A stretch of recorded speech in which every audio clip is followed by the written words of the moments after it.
Day 2 of the teacher strike. What's the most reasonable way to get more kids in classroom with reasonable class sizes? And a movement to stop funding private schools. Hit and run. To just simply leave a child on the road and come out and yell and leave, it's beyond to my understanding. The search for a driver who hit a teenager, yelled at her, and kept going. And lithium-ion batteries are everywhere. The potential when something goes wrong is significant because there's so much energy. Fires caused by them are on the rise.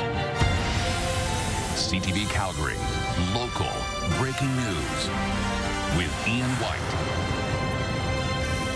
Good afternoon. As the teacher strike continues, a new citizens petition is launching aimed at forcing a referendum. The question is about public education funding and was approved today by Alberta's Chief Electoral Officer. Jackie Wilson joins us with the details. So, Jackie, who is behind this latest petition initiative? The petition was created by a woman whose name is Alicia Taylor, and the proposed question is this: should the government of Alberta end its current practice of allocating public funds to accredited independent private schools? Now, this topic has come up as the teachers are striking, citing overcrowding and underfunding, and many are frustrated that public dollars are being put towards not just charter schools, but private schools, which also charge an admission fee. A 2022 report by the Public School Board's Association of Alberta shows more than $314 million of provincial funding was allocated through private education in 2021, though Alberta Teachers Association President Jason Schilling says that number is actually closer to $461 million. Now, the report also notes that Alberta education grants are provided to accredited funded private schools at a rate of 70%, which makes private school funding in Alberta the highest in Canada. Meanwhile, a recent Fraser Institute report found that the province spent almost $13,500 per student in public schools, which is the lowest in the country. We don't have an issue with private schools per se. We do have an issue that public dollars go towards private education, and so the public system is starved right now for funding, but private education is not. Right now, I'm looking at, kids in classrooms.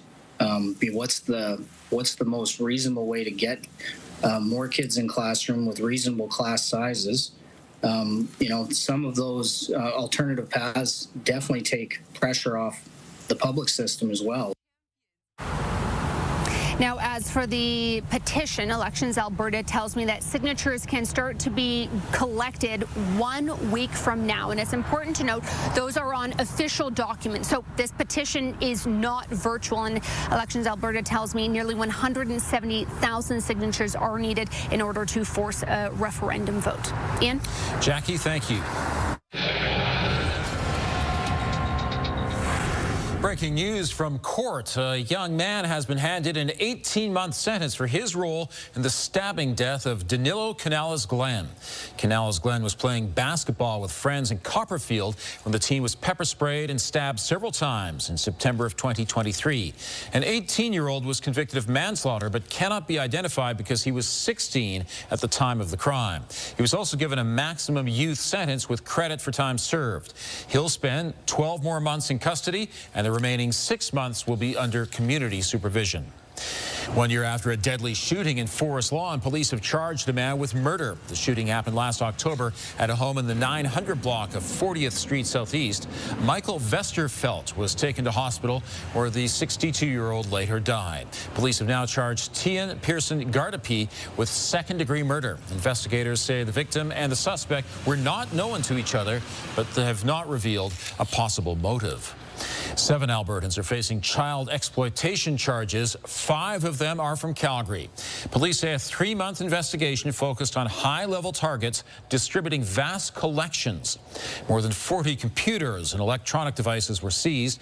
Police say they found over 400,000 images and 11,000 videos of child sexual abuse material. Investigators say they do not believe any of the victims are from Alberta. An Airdrie mother is outraged after her teenage daughter was struck by a vehicle in a crosswalk, then yelled at by the driver who took off. The shocking incident was caught on video, and now she wants people to see it to help find the person who did this. Last Thursday around 8:30 a.m., Luba Maskell says her 17-year-old daughter Emma was on her way to school when she was hit. The driver then gets out of the white minivan and yells at the teen. It happened in the southwest Airdrie community of Windsong. According to Maskell, Emma still can't fully walk and is traumatized. Maskell spoke with us on camera but asked to not be seen. I am absolutely petrified that this is where we are right now. Our community is great and a lot of people helping, but to just simply leave a child on the road and come out and yell and leave, it's beyond to my understanding. Humanity needs to be doing much better than that. Anyone with information about the driver of the white Dodge Caravan is asked to contact Airdrie RCMP or Crime Stoppers. Some candidates for mayor are making their pitch to make Calgary transit safer and more reliable. Jordan Canigan is at Shaughnessy Station with more. And Jordan, what are some of the ideas being proposed? Ian, most of the ideas we're hearing about from candidates aren't exactly new. Rather, they're an extension or fast-tracking of the work the city has already been doing for the last few years to try and improve safety on transit for both riders and operators. One of the ideas is a proposal for a pilot project to test out turnstiles at some of the stations in the city. Sonia Sharp and her community's First Party is pledging to follow through with that plan if elected. They say fare gates should be explored to try and stop public disorder and open drug use at stations and on platforms. Jody Gondek is proposing a transit safety committee and wants to fast-track installation of barriers that protect bus driver, while Jeremy Farkas wants to increase addictions prevention funding and transit enforcement teams. Now, experts say plans need to be long-term visions and not just single solutions. We need an all-hands approach, and what we've seen in Calgary and across Canada is looking at different ways to provide more staff onto the system so that if someone's having a concern or there's a safety incident, there's someone to respond to it quickly and swiftly. Now, the city has looked at the idea of fare gates or turnstiles at all of the stations across the city before, and the estimate at that time was the cost would be north of $200 million. What we did not hear from any of the candidates today was an estimated cost for their proposals. They say if elected, Ian, they would figure out how to cover those costs. Jordan, thank you very much.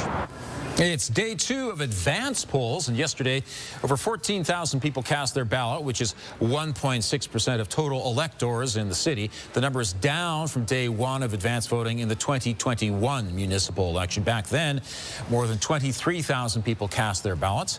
Advance polls are open in the city 10 a.m. to 7 p.m. until Saturday. The Calgary Zoo is hosting its 3rd Teddy Bear Clinic this Saturday. This is a chance to have a member of the zoo's veterinary staff give your stuffy a once-over and repair any rips, tears, or broken limbs. The cost for the checkup is a $5 donation to the Wilder Institute. The event is also a way for zoo medical staff to teach kids about the importance of regular health care for their pets and for themselves. Zoo medical staff say they're used to working on all sorts of animals, so the event isn't limited to just teddy bears. That sounds like the sweetest event ever. Yes. Isn't that delightful?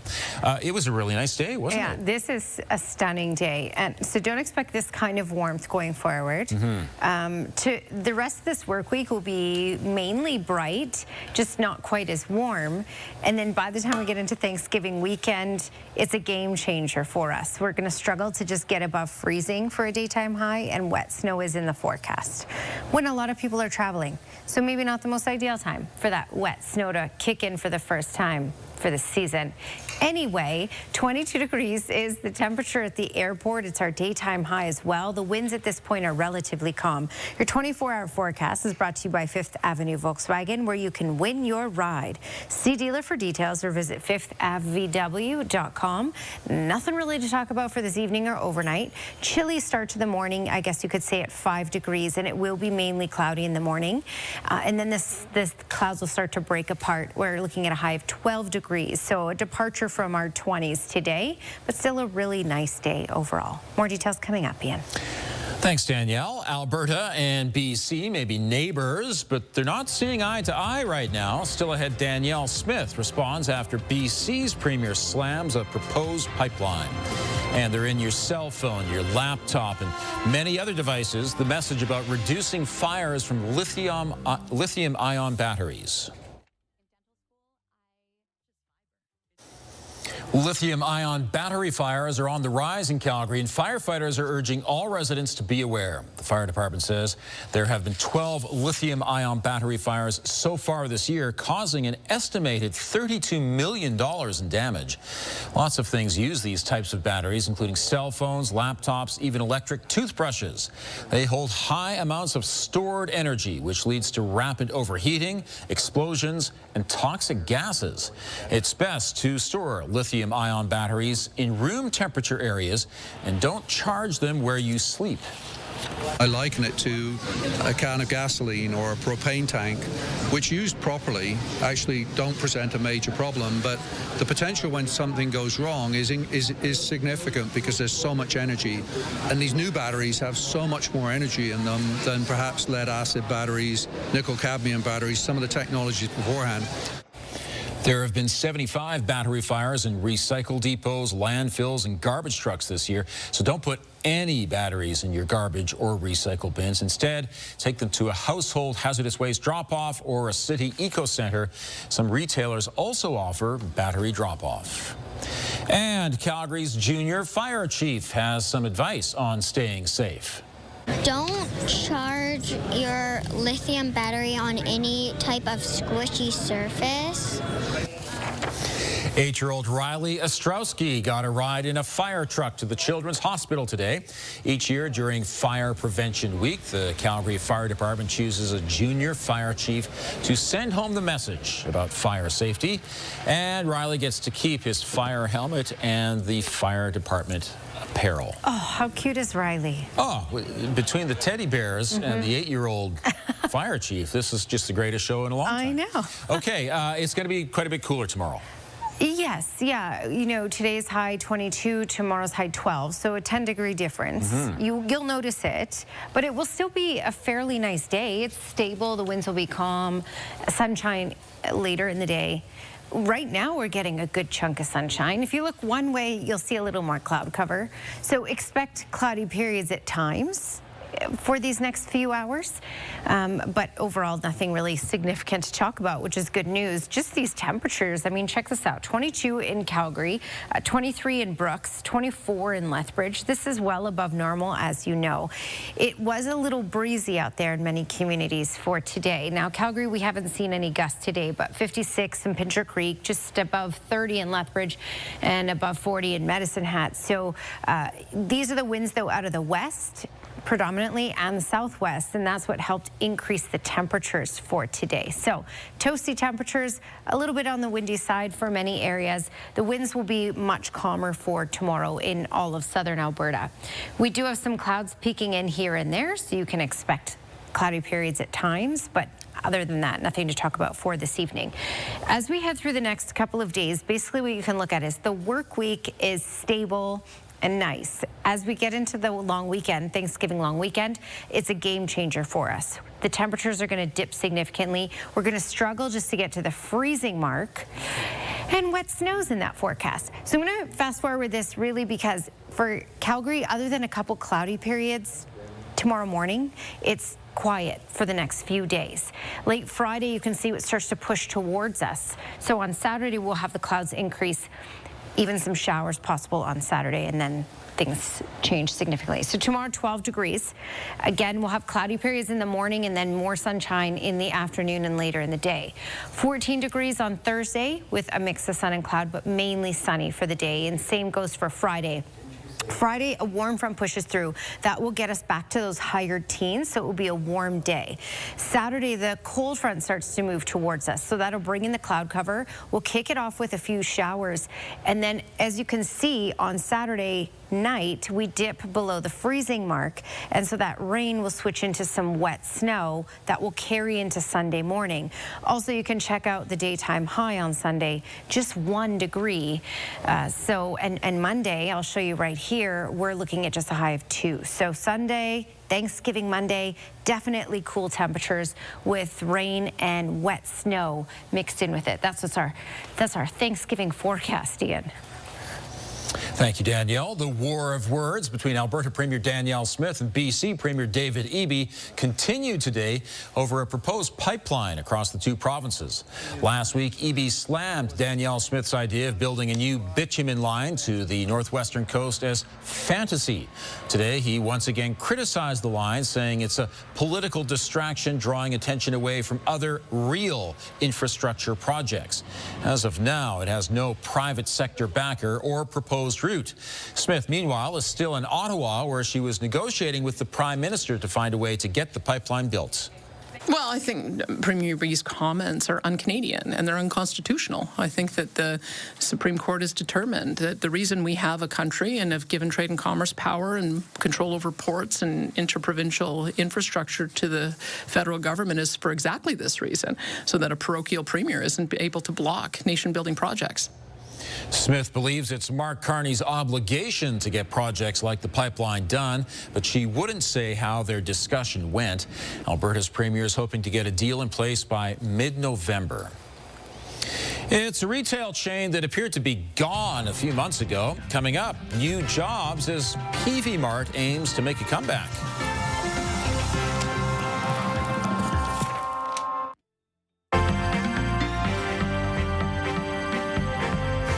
Player in the beer and wine industry releases its quarterly earnings. Joining me is Robert Geary, investment advisor with the Popwich Carmeli Advisory Group. Now, first of all, Robert, how did the markets close out the day? Well, Ian, it was a bit of a pause in trading here today as we're coming off a 7-day win streak that ended here in the trading session. I would say two reasons for this. One, on the Canadian side, we had some of the auto parts manufacturers take a bit of a hit today after Trump and Carney's meeting and more Trump's commentary on that he didn't want to import any vehicles from Canada and that they were going to have to still come to some conclusions. So the market was digesting that. On the U.S. side, it was more of a risk-off trade on the tech side, as we saw Oracle get a little bit of a downgrade on what they expect their cloud margins were. So that's what moved the markets lower today. And Constellation Brands says it's dealing with changing consumer behavior.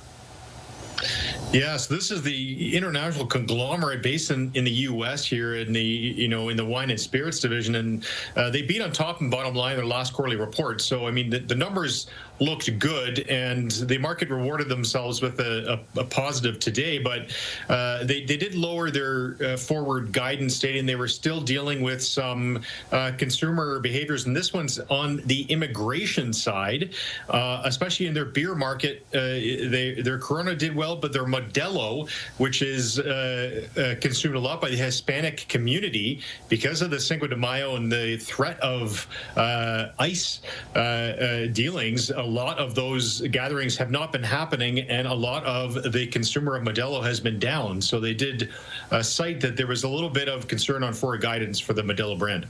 Interesting impact. All right, thanks very much. Yeah, appreciate it. Months after closing all its stores across Canada, Peavey Mart is hiring as it looks to make a comeback.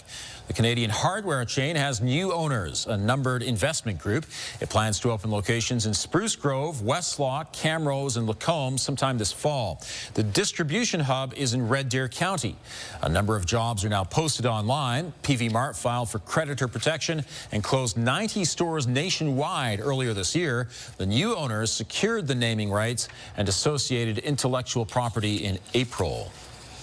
The Calgary International Airport says the summer of 25 was a record breaker. The airport says 4 million passengers passed through YYC this summer. That's the most ever. And there were 2 million passengers in July and in August, also a record. The airport says those numbers underscore the role YYC plays as an economic driver, connecting local communities to opportunities around the world, welcoming the world to the Rockies, and providing travelers more choices to explore. A young man is sentenced to 18 months for his role in the stabbing death of a teen. Here's Tara Nelson with a look ahead to CTV News at 6. Hi, Ian. 18-year-old Danilo Canales-Glenn was killed 2 years ago while playing basketball with friends. 2 brothers were charged in his death. Today, the youngest, who was 16 at the time, was given the maximum youth sentence with credit for time already served. We'll have reaction from the victim's friends. Also ahead, several mayoral candidates are addressing transit safety today. Coming up, we'll tell you what Calgarians think of the proposed solutions. Ian. You might need to change your wardrobe over the next couple of days. It will be cooling off a bit right now in Calgary, though it is quite nice. Mostly sunny and 22. Danielle has details just ahead. I know the long weekend is still quite a few days away, but once we get there, it will substantially cool off. And the long weekend's an important long weekend. Yeah. Thanksgiving long weekend is all about family and friends and spending spending time together. So there's a lot of people driving around. So this wet snow in the forecast and no one having winter tires on their car, for example, you know, makes things a little trickier. 22 degrees. It's stunning out there right now. The winds are calm in the city anyway. All right, when we look at these next 3 days, 12 degrees for tomorrow. So significant cool down for tomorrow, 10-degree difference when you're looking at daytime highs. Clouds in the morning, sun in the afternoon, 14 for Thursday, 18 for Friday. And on a long weekend, we're going to struggle to get above freezing and with a rain and wet snow mix. Ian?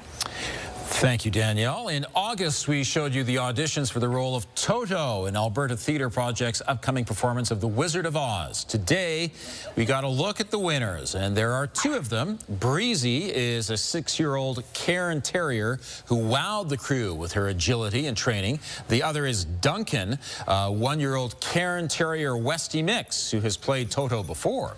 They will switch off throughout the run of the play. The artistic director says making the choice was hard, but both had a stage presence that will make for a top dog performance. Just like artists and actors, there's an it factor, and these dogs really hit the mark, literally and figuratively. Although it was a difficult decision, the 2 dogs that we chose, we feel really, really strongly about.